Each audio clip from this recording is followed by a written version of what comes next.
আসসালামু আলাইকুম my dear listener, welcome back again রহস্যময় পৃথিবীর কৌতূহল। সকলকে জানাই ঈদ মুবারক, ঈদের অগ্রিম শুভেচ্ছা রহস্যময় পৃথিবীর কৌতূহলের পক্ষ থেকে। তো আজকের ঘটনাটি একটি ঈদ বরাদ্দ করে ঘটনা। তো চলুন ঘটনায় যাওয়া যাক। সামনে ঈদ, এই বছর একটু ব্যতিক্রম। সবার ঈদ যাত্রা শেষ, শহর পুরো ফাঁকা, অথচ আমার এখনো বাড়ি যাওয়া হয়নি। অফিসের কাজ, বাজার, শপিং, নানা ব্যস্ততায় বাড়ি যাওয়া হয়নি। তাই চাঁদ রাতে বাড়ি যাচ্ছি। রাতের দিকে বাইক নিয়ে রওনা দিলাম। বাইকে আমি আর আমার সাথে আমার সদ্য বিবাহিতা স্ত্রী। শহরের রাস্তা পেরিয়ে গ্রামে ঢুকেছি। নরম বাতাস আর দিগন্ত জুড়ে ধানের ক্ষেত, দূরে দূরে কুঁড়েঘর, কিছু গাছপালা। আকাশ অন্ধকার হয়ে আসছে, মাঝে মাঝে মেঘের গর্জন শোনা যাচ্ছে। বৃষ্টি হবে। দারুণ ওয়েদার। শিমু আমাকে আরেকটু শক্ত করে জাপটে ধরেছে। আমার ভালোই লাগছে, বেশ রোমান্টিক ব্যাপারটা। 2 মিনিট যেতে না যেতেই ঝড় শুরু হয়ে গেল। বাইক চালানো সম্ভব না। আশেপাশে সব ফসলি জমি, দাঁড়ানোর উপায় নেই। একটা বড় বট গাছ থেকে মোটর সাইকেলটা দাঁড় করালাম। সামনে বিল, বেশ বড় বিল। বিলের এক পাশে রাস্তা, রাস্তার দুই পাশে গাছগাছালি। বিলের ওই পাশে একটা বাড়ি, বাড়িতে আলো জ্বলছে, তবে বিদ্যুৎ না। চমকালো বাড়ি দেখা যাচ্ছে না।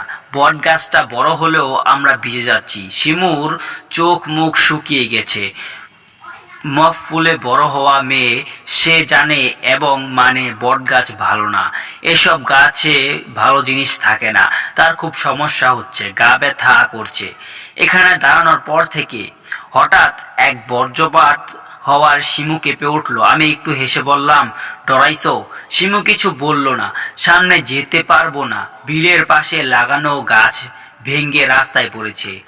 আমার কাছে নিরাপদ আশ্রয় হচ্ছে সামনের সেই বড় বাড়ি, মাটির তৈরি, তবে 2 তলার মতো উঁচু, দৃষ্টিনন্দন। কার না কার বাড়ি গেলে কি ভাববে, যদি বিপদ হয়, এসব ভেবে শিমু যেতে রাজি না। আমি গল্পকার মানুষ, পুরনো রহস্যময় জিনিস দেখলেই গল্প খোঁজার নেশা চেপে বসবে। আমি গল্প খুঁজে চলেছি। শিমুকে এরকম জোরে করেই সেই বাড়ির দিকে নিয়ে গেলাম। বাড়িটার কাছে যেতেই টের পেলাম একটি বেশ পুরনো বাড়ি। বাড়ির দেওয়ালে দারুণ সব নকশা করা, উপরের দিকে কাঠের বারান্দা। বাড়ির সামনে ঝুলে থাকা একটা বাল্ব মাঝে মাঝে আলো জ্বলছে। বাতাসে নিরাশ, আর চারিদিকে ঘুটঘুটে অন্ধকার। এখানে সাপের উপদ্রব আছে, সেটা টের পেলাম। ফ্ল্যাশ জ্বালিয়ে আগাচ্ছি। নেট একদমই নেই। আমরা দুজনেই পুরোপুরি বৃষ্টিতে ভিজে গেছি। দুজনে ঘরের ভিতর ঢুকে পড়লাম। প্রথম ঘরটা একটা বড় কাঠের চোয়ার, কিন্তু দুরস্ত, তবে ধুলায় ভর্তি। চারদিকে স্যাঁতসেঁতে গন্ধ এবং গন্ধ, যেন বহু বছর ধরে এখানে মানুষ আসেনি। শিমুল বলল, এই ঘরে খুব ঠান্ডা। এক ঘরে আমি শিমু বসেছি। শিমুর হাত পা কাঁপছে, সেটা ভয় না, ঠান্ডায় টের পাচ্ছি না। বৃষ্টির গর্জন, ঘর কেঁপে উঠছিল। হঠাৎ শুনতে পেলাম আমার বাবার গলা। আব্বা আমাকে ডাকছেন। পরপর 2বার ডাক পরেই আমি আমার ঘর থেকে বেরিয়ে গেলাম বাড়ির পিছনে। কাদা জমে আছে, কাদায় কারো পায়ের ছাপ অন্ধকারেও স্পষ্ট মনে হচ্ছিল, যেন কেউ সদ্য হেঁটে গেছে। সেসব তোয়াক্কা না করে চলে এলাম বাড়ির পিছনে একটা গর্ত, বেশ পুরনো গর্ত, চারপাশে ইট দিয়ে বাঁধানো। বৃষ্টিতে গর্তে পানি জমে গিয়েছে দেখে আমার কৌতূহল বেড়ে গেল। আমার কৌতূহল একমাত্র মেটাতে পারতেন আমার বাবা। এখন তিনি নেই, বহু বছর হয় তিনি উপরে চলে গেছেন। একটু মনে পড়তেই গর্তের চারপাশে ইট দিয়ে বাধাই করা জায়গায় বসে পড়লাম আর বিড়বিড় করে আওড়াতে লাগলাম, এ কেমন বিভ্রম। আমি তো বাইরেই এলাম আব্বার ডাকে, কিন্তু আমার আব্বা তো অনেক আগেই মারা গেছেন। পরক্ষণেই মনে হলো আমি শিমুকে একা ঘরে রেখে এসেছি, কিন্তু আমি ছুটে ঘরে চলে গেলাম না। আমি নজর দিলাম গর্তটার দিকে, তাকাতেই আমার চোখ ছানাবড়া হয়ে গেল। আবছা আলোয় যা দেখলাম তা দেখে আমি স্তব্ধ। আমি দেখলাম শিমুর নগ্ন দেহ গর্তে পড়ে আছে। আমি চিৎকার করে উঠলাম। শিমু বেরিয়ে এলো। তখনও বৃষ্টি কমেনি। সামনে শিমু দাঁড়িয়ে। তাহলে গর্তে এটা কি? আরেকবার তাকানোর সাহস হচ্ছে না। আমি আর শিমু ফিরে এলাম। শিমু তার আঁচল দিয়ে মাথা মুছে দিচ্ছিল আর বলছিল, কতবার না মানা করেছি, আব্বার গলা পেয়ে তুমি বাইরে চলে যাবা না। এসব ভালো না, বিপদ হতে পারে। শিমু দোয়া পড়তে লাগলো, তারপর ফু দিয়ে দিল। দুজন চুপ করে বসেছিলাম। আমি ফোন অন করে বিভ্রম নিয়ে পড়েছি, আর শিমু আমার কাঁধে মাথা দিয়ে ঘুমিয়ে গেল। কিছুক্ষণ পরেই শিমু লাফ দিয়ে উঠে বসলো। তার চোখে অস্থিরতা, মুখে ভয়, একদম সাদা হয়ে গিয়েছে। আমি আতঙ্কিত হয়ে তাকে জিজ্ঞেস করলাম, শিমু, তুমি কি ঠিক আছো? শিমু ধপধপ করা চোখে আমার দিকে তাকিয়ে বলল, কিছু বুঝতে পারছি না, কিছু ঘটছে। আমি ঘুমিয়েছিলাম, কিন্তু হঠাৎ ঘরটা যেন পরিবর্তন হয়ে গেল। জানালা দিয়ে ঘরটা কালো হয়ে উঠছিল। আমি কিছু শুনতে পাচ্ছিলাম, কোনো এক অদ্ভুত আওয়াজ, কিছু যেন আমার কাছে এগিয়ে আসছিল। তারপর কেমন একটা শীতল হাত আমার শরীর স্পর্শ করছিল। আমি শিমুর কথাগুলো শুনে চমকে গেলাম। কি বলছো শিমু? না, তা নয়। শিমু আরেকবার ভয় পেয়ে বলল, আমি বাধা দিতে গিয়েছিলাম, তখন হঠাৎ আমার গলা টিপে ধরেছিল। এবার আমি পুরোপুরি ভয় পেয়েছিলাম, কিন্তু চেষ্টা করলাম তাকে শান্ত করতে। শিমু, এটা হয়তো তোমার মনের অস্তিত্ব অস্থির হয়ে যাওয়ার কারণ হয়েছে। তবে তার কথায় আমি পুরোপুরি শঙ্কিত হয়ে পড়লাম। গা শিউরে উঠল। বাড়ির চারপাশে নীরবতা ছিল, কিন্তু এক অদ্ভুত টান অনুভব ছিল। শিমুর ভয় থেকেই আমার শরীরে আতঙ্ক পড়ছিল। কিছুক্ষণ পর আমি ফ্ল্যাশ লাইটে ঘরের প্রতিটি কোণা খতিয়ে দেখলাম, কিন্তু কিছুই দেখলাম না। ঘরটা যেন কুয়াশায় ডুবে গিয়েছে, কোথাও কোনো সারা শব্দ ছিল না।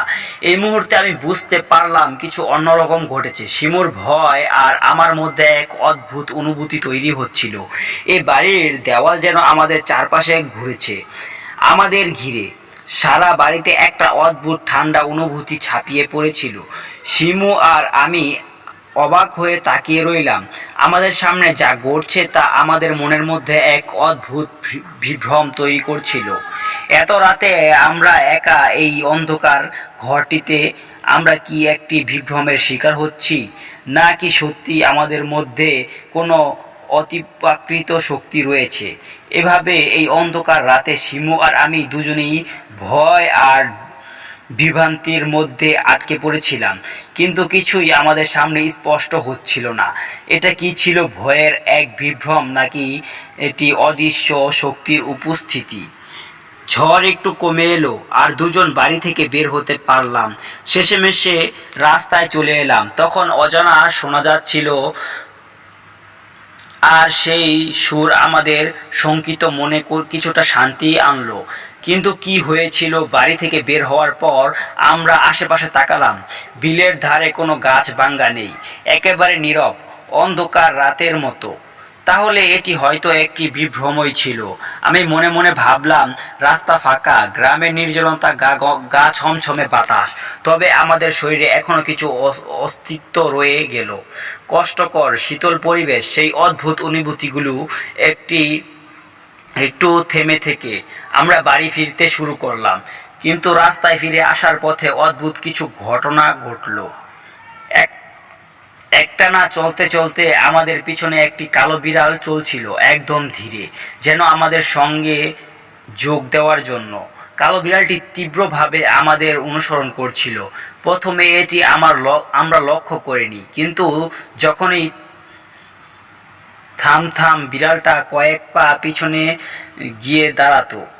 এটা কি হলো? শিমু কাঁপতে কাঁপতে বলল, আমরা যে জিনিসগুলো অনুভব করছি তা কি সব সত্যি ছিল?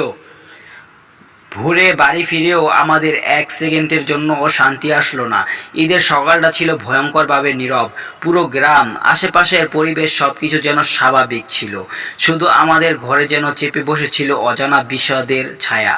শিমু কথা বলছিল না, কেবল অজরে কাঁদছিল। ওর মুখটা ফ্যাকাশে, ঠোঁটগুলো নীল লাভ হয়ে উঠছিল।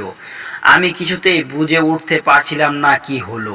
ঈদের নামাজ শেষ করে বাসায় ফিরলাম, কিন্তু বাসায় ফিরে দেখি শিমু বিছানায় নিস্তেজ হয়ে পড়ে আছে। ডাক্তারের কাছে নিয়ে যাওয়ার আগেই ও অসুস্থ হয়ে পড়ল। কয়েক ঘন্টার মধ্যে ওর গর্ভের সন্তানও বেঁচে রইল না। চিকিৎসক বললেন বাচ্চার কোনো সম্ভাবনাই ছিল না। শিমুর শরীর ভেঙে পড়ল একদম, আর মানসিক অবস্থা যেন আরো খারাপ। আমাদের অনগত সন্তানটি নষ্ট হওয়ার পর থেকেই শিমুর আচরণে অদ্ভুত পরিবর্তন আসতে শুরু করলো। গভীর রাতে, প্রায় প্রতি রাতে সে আঁতকে ওঠে ঘুম থেকে। তার শরীরটা ঘামে ভিজে যেত, আর চোখে আতঙ্কের ছাপ ফুটে উঠত।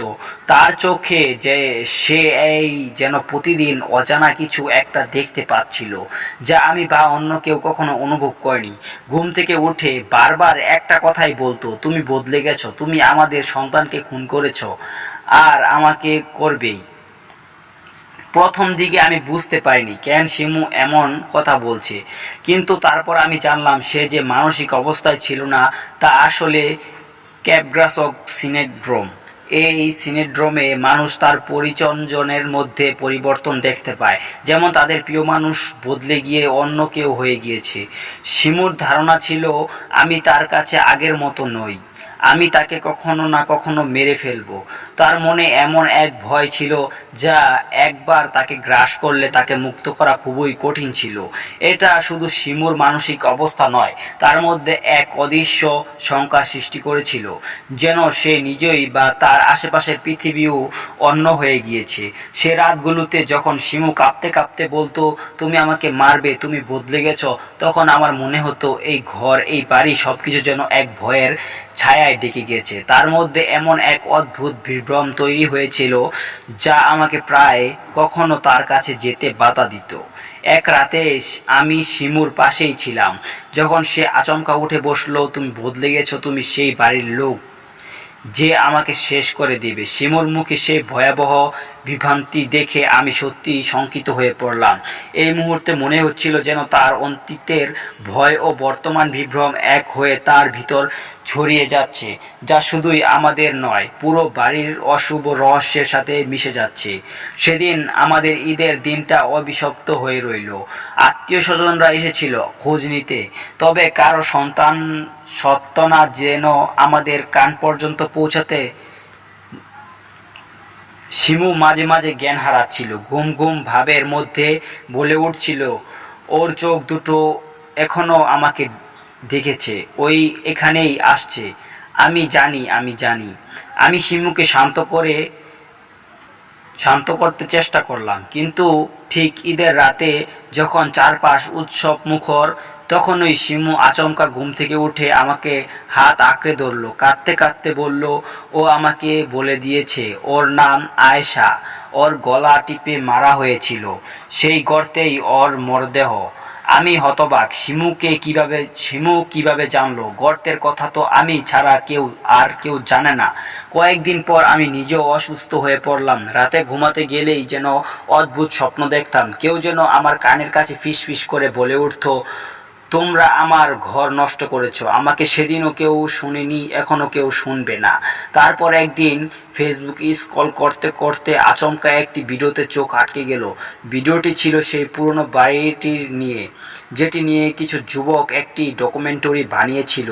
ভিডিওতে শোনা গেল এই বাড়িটি আজ থেকে প্রায় 30 বছর আগে এক নির্মম ঘটনায় সাক্ষী। ঈদের ঠিক আগের রাতে এই বাড়ির একমাত্র কন্যা আয়েশা তার বাবার দ্বারা ধর্ষিত হয়ে নির্মমভাবে খুন হয়। পরে তার দেহ বাড়ির পাশের একটি গর্তে ফেলে দেওয়া হয়। ভিডিওর শেষ দৃশ্যে দেখলাম সেই গর্ত, অবিকল এই গর্ত যেখানে ঈদের আগের রাতে আমি নিজে দাঁড়িয়েছিলাম। ভিডিও শেষ হবার আগ মুহূর্তে ক্যামেরা ফোকাস করলো বাড়ির একটি জানালায়। আমি চোখ কলচিলিয়ে দেখলাম জানালার ফাঁক দিয়ে কে যেন তাকিয়ে আছে। হ্যাঁ, ঠিক যেন শিমুর মতো দেখতে এক মেয়ে। আমার শরীর হিম হয়ে গেল, নিঃশ্বাস বন্ধ হয়ে আসছিল। নিজেকে নিজে বোঝাতে চেষ্টা করলাম, এ কি ভ্রম নাকি কিছু অদৃশ্য শক্তির উপস্থিতি যে আমাদের শান্তি চুরি করে নিয়েছে, নাকি ও এখানেও আমাদের সাথেই রয়ে গিয়েছে। ঘটনা স্তব্ধতার ছায়া। লেখক মেহেদী হাসান রাসেল। বিদ্রোহ গল্পের লেখা ভুল ত্রুটি হলে ক্ষমা সুন্দর দৃষ্টিতে দেখবেন। সবশেষে কমেন্টে জানাতে ভুলবেন না কেমন লেগেছে আজকের ঘটনা। তো অবশ্যই ভিডিওতে একটি লাইক আর চ্যানেল নতুন হলে সাবস্ক্রাইব করে দিবেন। আর ঈদ উপলক্ষে ভিডিওতে একটি লাইক করাই দেওয়া যায় আর সাবস্ক্রাইব করে দেওয়া যায়। তো আপনারা কোন জায়গা থেকে এই ভিডিওটি দেখছেন সেটা অবশ্যই কমেন্টে লিখে জানিয়ে দিবেন। তো ভালো থাকুন, সুস্থ থাকুন, নিজের খেয়াল রাখুন। আল্লাহ হাফেজ।